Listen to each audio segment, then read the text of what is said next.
Lopes fans, welcome in. My name is Brennan Williams, and this is Go Lopes Radio. We have a very big week ahead of us. St. Louis on Saturday, GCU's only true road non-conference game. We're going to get into it in a little bit here, but I want to welcome in Blake. Blake, how are we doing? Doing good. It was good to see that bounce back win last night. Yeah, let's actually, before we get there, I want to just shout out. I recorded a podcast with the Midtown Madness guys. That's up on our page, on our feed right now, available on YouTube or Spotify. Really cool. Some guys that are really passionate about St. Louis athletics, the team who GCU is traveling to on Saturday. Really fun, kind of quirky listen. Those guys absolutely love St. Louis, and that game last year haunted them. So really... I really hope you guys listen to it, and then this will be, we're going to get a little more in depth here on the players and everything. But 2 pods for you this week, just for the big game. But Blake, let's get to that game we just talked about. GCU bounced back against Northern Illinois, much needed. Why don't you take us? We'll just do one takeaway each. How about that? And you could start us off here with your takeaway from the evening. Yeah, my biggest takeaway was just how much of a beast, honestly, Wilhelm looks. I mean, 16 points, 4 rebounds, 2 steals, a block, all in 11 minutes. That was actually his college career high. He's played for 4 seasons, which was kind of crazy. But highest plus minus on the team, plus 27. And it just seems like he's everywhere. Like, he comes in right away. I think it was early in the second half. They pulled FA early, put Wilhelm in. Yeah. First thing he does, gets a layup. Next play, takes a charge. It just seems like he's making winning plays every single time he's on the court. And I wouldn't be surprised if later on he's playing 20, 25 minutes a game. Yeah, I would. Bryce had some things to say in the press conference, also available on our YouTube page. I'd listen to that because there were some interesting verbiage from Bryce. I potentially have a feeling we could even maybe see him in the starting 5 on Saturday. I have no inside intel there, just maybe a hunch. So something to monitor there. Wilhelm, really impressive. Something to monitor throughout the season.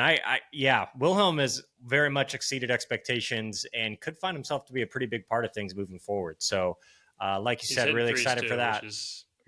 Man, need that. Yeah, spread the floor, pass as well. Yeah, I mean, especially I think it's interesting to see potentially more of him when you've got the Robbie Avila matchup coming up on Saturday. That's really interesting kind of thought process there. But my big takeaway, and this is just kind of a macro one, was just how bad this was needed. Dusty sees some shots go in, just everything across the board. The juice, it feels like this team's back in their groove. Obviously a massive misstep. And, we gave our thoughts, I thought, pretty honestly, I thought we were fair, right? I didn't think we just, hopped on and yelled at a mic. I thought we looked at it through a really healthy lens. But I'll be honest, like Caleb and Mackay in the post-game presser after NIU, they were really hard. And they talked about just, man, how disappointed they were. And, they apologized, I think, even in there. Like, sorry, you guys had to watch that. Just the bounce back for me is important. Get this season back on track. Keep the juice going. Obviously, you got massive opportunity coming at you Saturday. So, it's not just the win. It's that people saw, some shots going. We saw some guys step up. We saw some juice. We saw some life. Dennis Evans coming in and throwing down a lob. That'll always help. That'll get the crowd going. But I think just a much needed all around kind of exceeding the metrics sort of night to get things back on track. So, yeah, I was really pleased to see it. I think one takeaway from the game we talked about, Blake, and there's not a ton of ways to put it. Northern Illinois was wow. I mean, it is funny because like the game's going on and GCU is obviously playing great, and it took me to like the second half to really like look at you and say like, dude, I'm just putting this together. Like they suck. Like I couldn't believe it. Things with them. It was like the passes. Yeah. I mean, I don't even know. It did. Yeah, obviously they lose the guy to an injury. That was really tough. That looked like a pretty serious injury as well. And, kind of might have been their only big guy. And that was really heartbreaking to see. Can kind of be a gut punch on the road. So, let's get into this game Saturday. So we're going to give you some logistics just to kind of cover our bases here. But yeah, GCU heading out to St. Louis, which is in St. Louis, Missouri. And it's a really good team, guys. They were picked essentially for a tie in the first place in the A10, which is a really good, similar to the Mountain West, finds itself not a P4, not a mid-major, and that little tweener.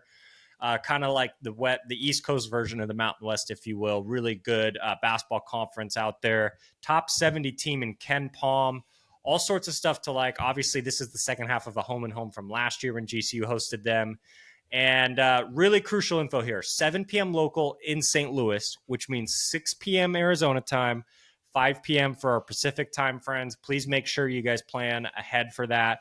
I know the time change, all that stuff is chaotic, but just give it a look. Make sure you're ready for the game on Saturday. You know what time it is. Game is going to be streamed on ESPN Plus. I know Disney is, listen, it feels like they're trying to stretch us as thin as possible and make us pay for every possible thing. Cannot figure out why the world, for me, if you buy into the ESPN bundle thing or whatever, doesn't include ESPN Plus, but you do have to pay to watch this game. GCU radio guys will be there, and then I'll be there on site as well. Go Lopes Radio will be, we will be there covering the game. I love going to a few road games a year, and being in the arena I think is important. You get vibes, you get kind of sort of an idea. This will be a really good game, and as always, the Discord. I'll put some stuff out on Twitter. We'll have all sorts of different stuff that comes out of this game content wise, but the Discord's the place to be where I give, some really good thoughts, kind of what I'm seeing. So keep your eyes there, and we'll try to keep you updated as well on that Brian Moore injury news. So that's kind of all of our news and notes for the game. Blake, anything to add there? Or do you want to get right into talking a little bit about St. Louis, their resume, and what they've done so far this year? No, I can just start going over that resume. So the Let's Billikens, they are 3-0 on the year, but for context, every team they played is ranked below where Youngstown State is, so no real tests yet for them. They beat 219th ranked Southeastern Missouri, who has actually looked decent to start the year, but still a pretty low level mid-major. They beat 360th ranked Chicago State and 330th ranked Lindenwood. So this game is going to be their first real test. And I think, with that, they might not be ready for a team like us right away. If we can kind of pounce on them quickly, I think that could be big given their lack of games, big games they've played so far. Yeah, that IPFW start would be, that'd go a long ways on the road. That would, try to take the crowd out of it. Yeah, I actually watched Josh Schertz's presser, the head coach there, who we'll talk about a little bit here. And he mentioned like the 3 games that they've had, they've all been different opponents, which he said, maybe it's a little bit of a sales pitch, probably is, right? Like we've seen 3 different things, not maybe great teams. He was kind of honest in that, but 3 different looks. And then, he was pretty honest. This stretch for them coming up is going to be really important where things really kind of ramp up for them. Not a crazy non-conference schedule for them, but, things, they've had it pretty easily so far. So really excited. This is just 2 teams kind of coming together. Interesting part of the season. One team has just exceeded expectations. Again, continues to be a little bit of a darling in certain circles. It's sunshine and rainbows. One team has a massive valley in the middle of their 3 games. It felt like the world was ending there for a few days. They bounced back. So really interesting to see these 2 teams clash. Let's talk about head coach Josh Schertz. Why don't you open it up, Blake, and just tell us a little bit about him, because this is an interesting guy. This is not just kind of your random guy that ends up coaching a team. He's had quite the story and quite the rise in college basketball. Yeah, I'll give a little backstory on him. He started at the D2 level, where he had an 83% winning percentage in over 400 games. It's a pretty big sample size there, so obviously he's a winner. He then had some other jobs. He ends up getting the head coaching job eventually at Indiana State. Indiana State hadn't had a 20-plus win season in 7 years. It only took him a year to do that. So that was pretty impressive. And then the year after that, they go out, they win the MVC. They had what I thought was one of the most fun, entertaining offenses and just teams to watch in all college basketball at Indiana State. They were so fun to watch. I thought they should have made March Madness. They ended up losing in the MVC tournament. They won 32 games that year, which was 1 less than the legendary team that had Larry Bird that went 33-1. So after that season, he had a lot of hype, ended up getting the job at St. Louis, where he brought some players with him.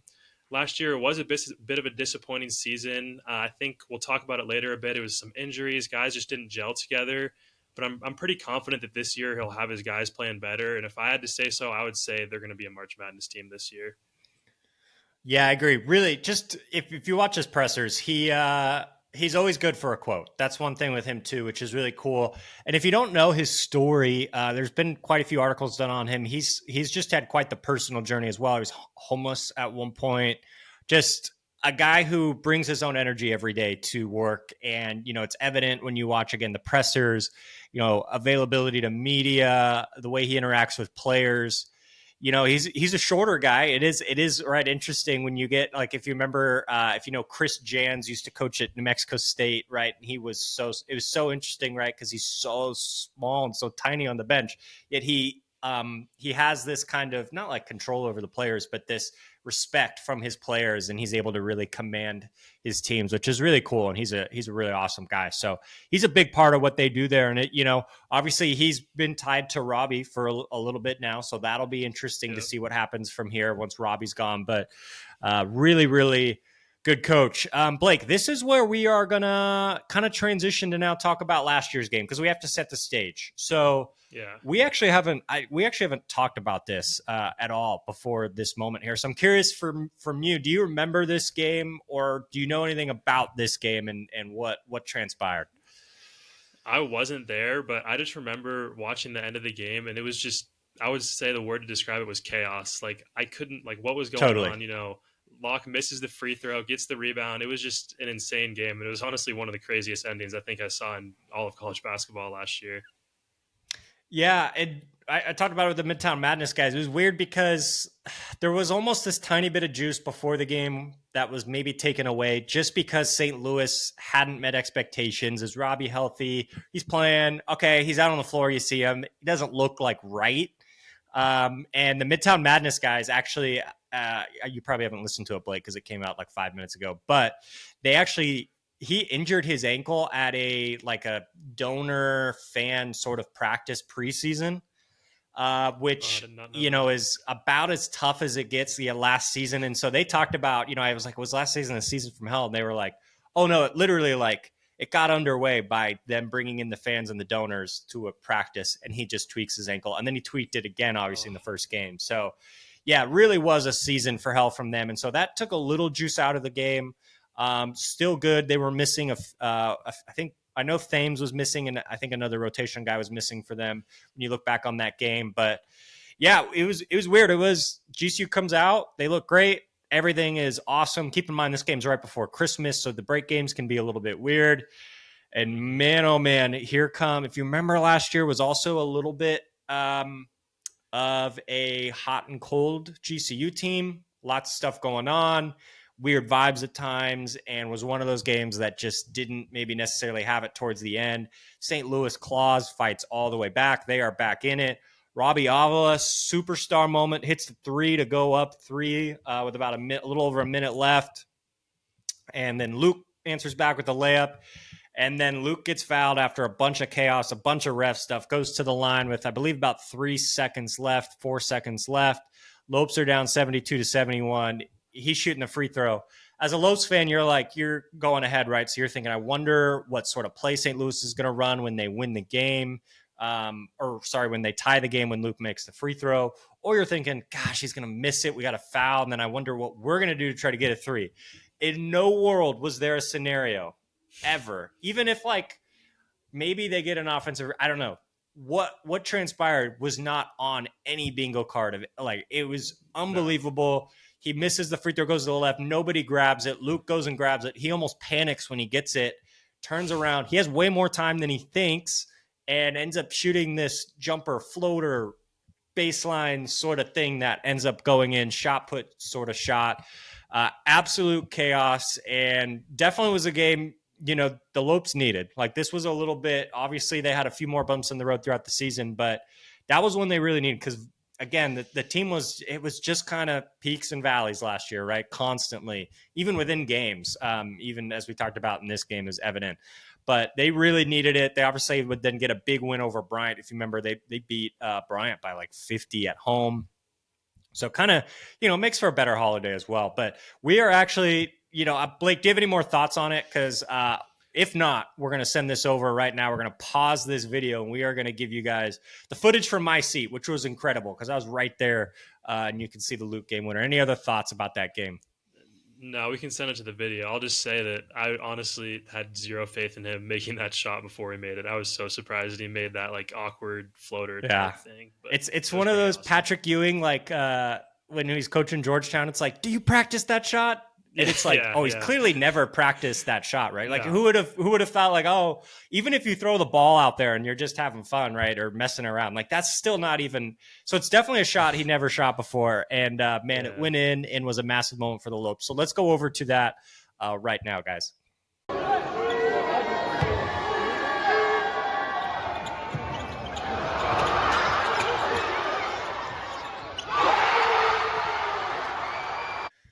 So I think we got to move on, though, because that's part of college basketball. You got to move on. Obviously, there's been some chatter. We've seen it this week. We know St. Louis is going to come out. We expect a really good crowd, sold-out crowd. Expect the St. Louis students to show out a little bit as well. And they're going to need some get back. Even Makai mentioned, like, a lot of those guys are still on the team from last year, and they are very well aware of that game. So we expect it to be one of those kind of heated, it's a Saturday, kind of one of those games that should have some juice to it. So let's hop into it. We are going to talk about some of the players. We talked about Robbie a little bit last year here on the channel. Let's talk about him again. Blake, I'm going to open it up to you. And I think the most important thing for you to remember if you're a Lopes fan is obviously as of right now, this, I don't want to say is a different player than last year, but he didn't deal with an ankle injury in the preseason. He didn't get an ankle injury in the first game. He's got everyone around him available. So think of it. I know you're going to look back and say, okay, GC did an okay job. I think he had 11, 6, and 5, probably a down night for him. But I really want you to, we almost got to forget that in totality and kind of, this is a new Robbie. So take us away here and tell us a little bit more about him. Yeah, it's definitely a new player, and I don't know about you, Brennan, but he's personally one of my favorites to watch in all of college basketball. Like, I hate to root against him. It's everything from the looks to his game on the court. It's just it all works. Perfect. Yep. Yeah, it's a perfect mid-major player that a casual college basketball fan just falls in love with.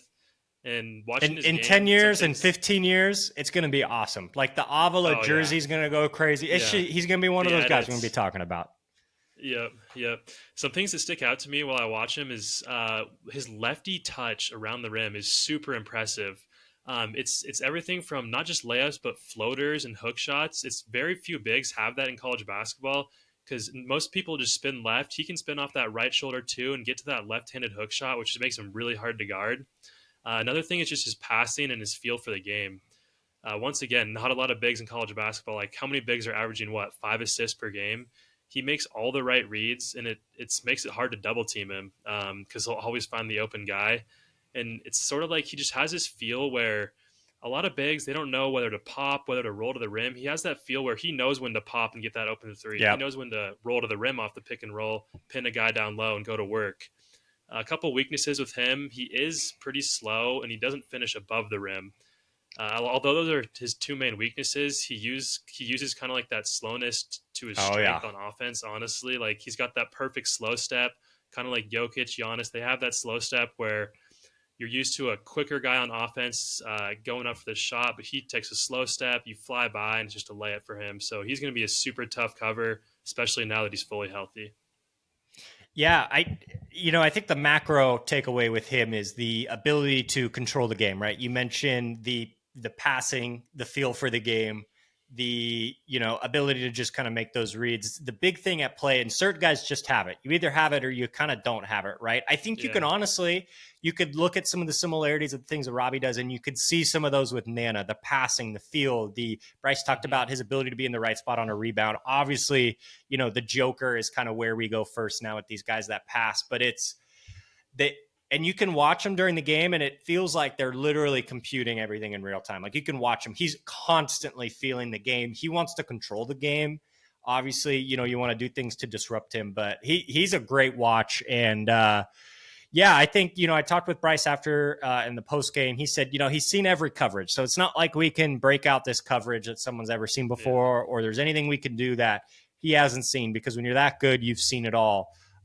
Even as a big guy. I think my one big thing I talked about last year for this game, and I guess it is a little similar. Sometimes you get it with Joker, is there's so much that goes into him and you have to be aware. But I think sometimes what happens is then when you're guarding the other guys, you're too focused on that guy. Forget about it. Your guys behind you. Yeah. Like, see ya. Yeah. Right. So there's so much discipline that comes with it. And it's not the guy.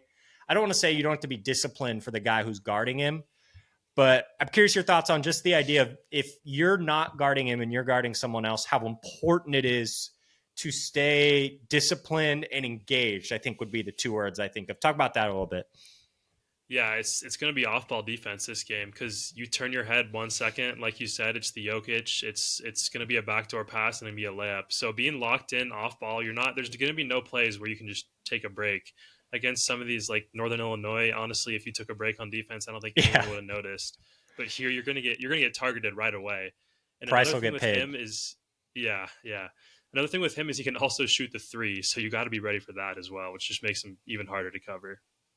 Yeah, only other thing to call out with them this season is it seems like they're kind of, and maybe it's just these 3 games and they're trying other stuff. They weren't playing great opponents and maybe trying to hide some of it, but they're kind of taking away some of that workload off him. They haven't really, made him have to do a whole lot. I think he's got like 4 assists so far this season, which is kind of low total for 3 games. And, again, part of that, I think, is them trying to work other guys in, get them comfortable. I talked to the Midtown Madness guys about that as well. Like, they're trying to get these other guys engaged, see what they've got, get them handling the ball, and just maybe allow Robbie this year to not have to kind of have so much of that pressure on him to constantly deal. And then that way, when he does get the ball right, he can do that. So something to monitor.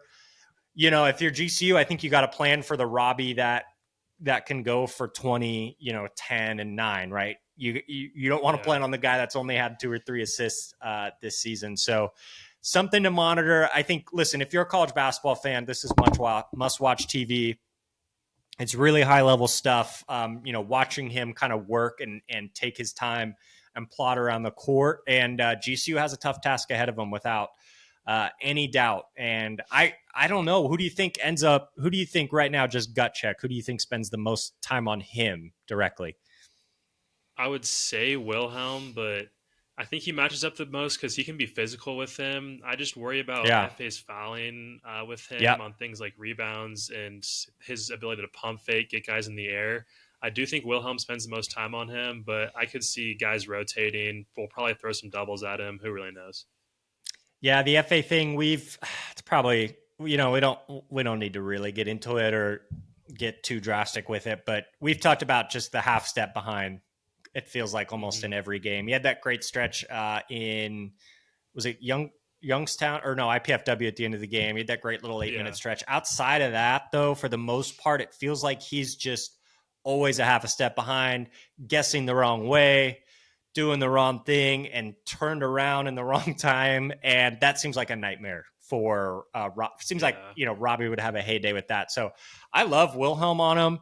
Yeah, I wonder. I don't know. And then you get into just, Nana would be great. Like you get into the conversation of how close do you guard him? Because some teams, you want to sag off, but then he can just pass however he wants. So do you want to pressure him? It'll be, it's just that chess match. Obviously GCU is going to, prepare and they'll be ready for it. So we'll see what they kind of come out and they do against Robbie, but really good college basketball player, and Lopes are going to have to contain him. And, I just think he's such a unique challenge, right? Because he's not, let's just say someone like Tyon Grant Foster, right? Who Lopes fans are familiar with now at Gonzaga. Tyon is going to have the ball in his hand, and he's probably 80% of the time looking to kind of get his own, right? And then if that doesn't work, he'll fall back on it, maybe try to find someone. Robbie's kind of the other way around. Like he'll shoot the trail 3. He loves that, but he's looking to get other people involved. And like you said, you got to be on your toes at all time. Any other things to add for our guy, Robbie? Kind of like just what you said, but he can beat you with multiple things. He can beat you with shooting. He can beat you in the post, and he can beat you with his passing, which is what makes him different. Like you said, a guy like Tyon, just a little different than that. Yeah. Let's get into, we're splitting Robbie, and then we've each got one guy we did a little bit of a deep dive on here. So I'll actually go first. How about that? And you can end us out here with your guy. But I picked Kellen Thames. So I talked with the Midtown Madness guys about him just a little bit because I was doing some research. He is a hometown hero, St. Louis Public High School, goes to SLU right out of the gate, stayed there all 4 years, and really just kind of that hometown hero. We don't see it that much right now in college basketball. It is what it is. That's kind of where we're at. But he's kind of one of those old school guys. And last year he missed the GCU game He's dealt with some injuries, some randomness. He actually, unfortunately, one of his years at St. Louis, the guys told me he was on a scooter and got hit by a car, which is not good. So he was injured and missed some time. And then last year, he dealt with some extreme cramping where I guess his body would like literally lock. They had some other theories on that, but regardless, he missed most of the season last year due to that, and obviously the GCU game. And he's fascinating because I'm always intrigued by these guys and what, if they're not there, what, it's not just the on the court stuff, but kind of the off the court stuff they bring when they're missing, right? Like him being on the court. Yeah, Robbie's probably their best player. Kellen could be that heart and soul guy that the team kind of goes through, brings the energy. Coach Schertz actually said he's the best person he's met since he moved to St. Louis and the whole city, just bar none. Awesome kid. And I think it's just really interesting when you think of the fact of him getting to play in this game. He's going to be mad, with last year's game and how it resulted. This is the last opportunity for him, I believe. I don't, who knows with the waiver stuff, but this is kind of his last rodeo as well. So I'd be really intrigued to see a big game from him. But when it comes to who he is, he's a super lengthy guard, long arms, lean, very springy. He's not going to be this guy who's going to shoot a ton of threes. That's not really his game. You think of a guy like a Dusty or, I'd say more of like a Jaden Henley, kind of long arms, not necessarily like a Dusty that, comes off screens and shoots and that sort of stuff. He can handle the ball, but he wants to just do stuff out there. He's a freak athlete. The guys sent me over a clip. He had a windmill in the last game. I think I sent it in our Discord that looked incredibly effortless and rudimentary to throw down a windmill like that in game was crazy. And yeah, we're talking, we mentioned the backdoor cuts with Avila. It's like, oh my gosh, he's just like exactly what you want, right? Just cutting back door, freak athlete in transition, the connection they're going to be able to have and build, to me is really concerning. And whoever's on him, I know you have Henley for the guy you're going to talk about a little bit. Henley on Thames is really interesting to me, but maybe could be Dusty Thames, not maybe as strong. So maybe Dusty can kind of hold up there. But the thing with Thames is you just got to keep eyes on him at all times because he is a guy who does other things. He's not a guy who wants to take a ton of threes, a ton of shots.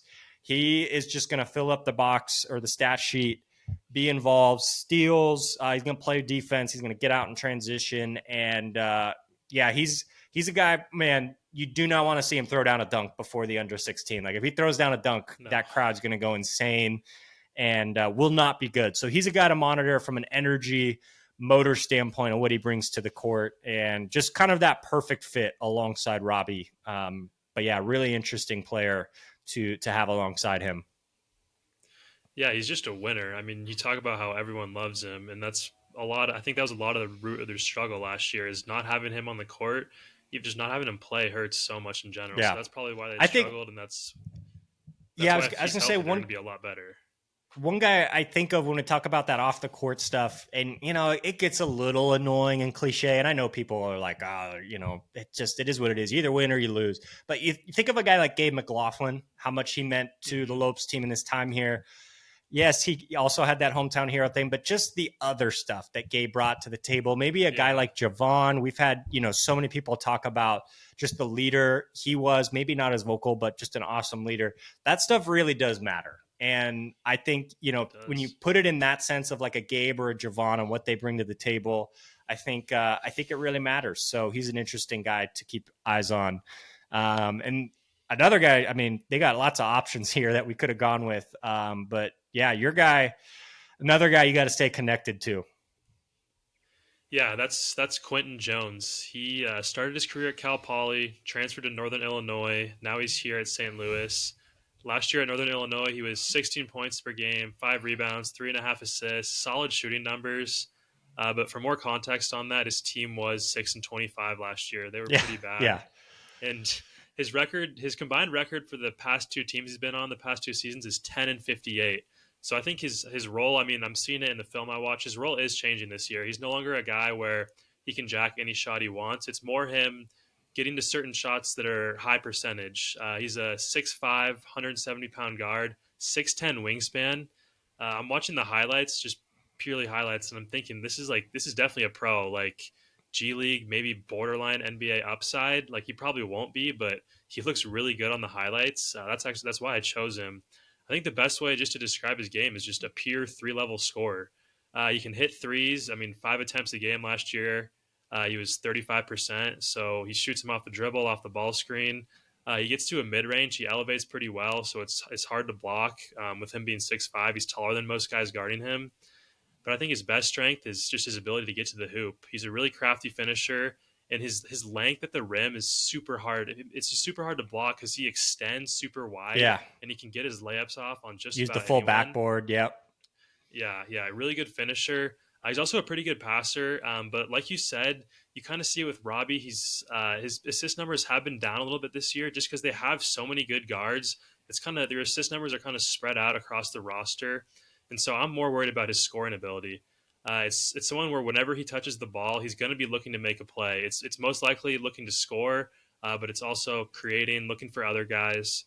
A weakness I do have for him is he's not really a physical player. It seems like sometimes he'll shy away from contact. He'll take like that contested mid range instead of getting to the hoop and like bumping a guy, getting fouled. So I think if you like really dig into him, play him tough, make his shots contested, you can make life pretty hard for him. That's why I said I think Henley would be like the best possible matchup. You know, Henley's more of a physical defender than Dusty is, so I think he could make it harder. But either way, this is a tough guy to guard. He's a guy where he could give you 20. He could also give you 5. It's really not a ton of in between. So yeah, I'm excited to see this matchup. Yeah, he seems like, again, it looks like they had a purpose, right, with their roster building. It seems pretty clear they wanted to get more options around Robbie. And again, like we talked about, kind of take some of that weight off of him.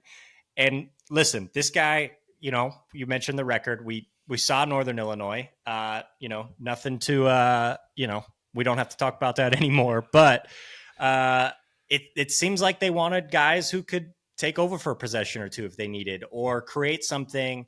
That way, maybe at the end of the game, Robbie's refreshed. You know, they could run stuff through him and try to just maybe get some more informal offense. And yeah, I think, you know, he's an interesting player, and we've gone through all 3 of these guys now. And I think the way to kind of wrap this podcast up is talking about them offensively, because their last 2 games, obviously we mentioned the opponents, they have broken the record for points scored against a Division I opponent. They did it 2 games ago, and then they broke it in their next game. We've seen this all around college basketball, that records are being shattered. Like if you cannot score the ball offensively, just your college basketball season's over. Like just don't. I get, you know, I was listening to something today, and you know, I get the lunch pail and hard defense and that whole mantra, whatever it is. But listen, that's great, guys. But it's 2025, almost 2026. You've got to be able to score, and if you can't score, you can't play college basketball. You can't win in college basketball. So these guys can score the ball. Really impressive offense. I'm curious if you have any thoughts on just kind of their offense in totality. And I don't know, maybe when you look at some of GCU's efforts, that's been spotty, when you kind of compare and contrast their, you know, what you kind of think a little bit. It just, watching them, it just seems like everyone knows their role. Like it's not really ISO ball. It's similar to us. We have pretty good ball movement. I think they probably have higher assist numbers, but it's just guys, they have so many good guards and honestly so many creators where it's like they don't have to play ISO ball because someone's going to get to the hoop, someone's going to cut back door.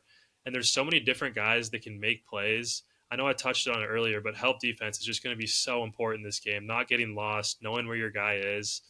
And we can't, at the end of the day, we can't have that Youngstown State defense where we're letting up open threes. We're letting them get easy ones in transition. We can't have that. It's got to be better, and I think it will be.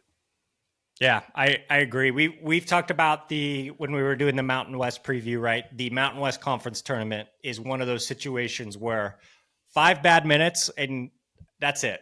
Pack your bags and go home. Like if you for 5 minutes just decide to, you know, not have the effort, it can be the start of the game, end of the game, whenever you want to choose that 5, 8, 10 minutes, kind of your season's over. Some of that stuff's going to apply here. Like if this team even if they do 5, 8 minutes of that Youngstown State defense, and Bryce was honest, this is right. Bryce talked about it in the presser as well, how bad it's been. You do that, you can't win this game. There's no way. No. Like it just won't happen, right? They can score 12 points in 2 minutes. just like that. Like if you let them. So this is going to be a 40-minute effort. I don't know if they're going to be able to slow this thing down. I think GCU's shown they can score the ball. Obviously, if they're going to not be making threes, you can't keep up with St. Louis, right? So they're going to have to make some threes without a doubt. You've mentioned that multiple times. Like, listen, you can even score against Youngstown. They scored 81, but if you only have 2 threes, you're playing from behind, right? So that can't happen. So GCU is going to have to keep up with them. I think this is going to be a high-scoring game, not exactly a hot take by any means there, but extra, like they're going to have to be so careful defensively to, every single possession. It's going to have to be a high-level sort of matchup, and this is what we want right out of college basketball. Yes, yeah. Obviously, what we saw against Northern Illinois was really awesome. Really good sight to see. We've been, I think pretty positive about it when we've shared our thoughts. But this is a good college basketball team that they're about to play. This is a good test. You could have your Northern Illinois if you want them. This is the games you've got to win. You've got to show up in and get done, especially resume-wise. Blake, why don't you give us your honest thoughts about the game? And I think we got to do it. I think we need a prediction. I hate to be the guy to say it, but I do think we're going to lose on Saturday. I think we'll cover the spread. I think it'll be a close game. But I just, like I said, their offense is so impressive to watch. Just so many guys doing different things, and I don't know if defensively we're ready for that yet. Like honest, I just don't think we are. I think we can stay in it though with our ability to. We have so many playmakers. Our ability to get to the hoop. Yeah. We can play fast in transition too. I hope we win. This is a really tough team. Once again, I said it with Youngstown, and I'll say it with St. Louis. I think they're going to end higher than their predictive metrics are right now. I think this is definitely going to end up being a quad 1 game when the season's over. So I think it'll be a close one. I think we'll barely lose. Obviously, I hope we get one. That'd be a huge win. So.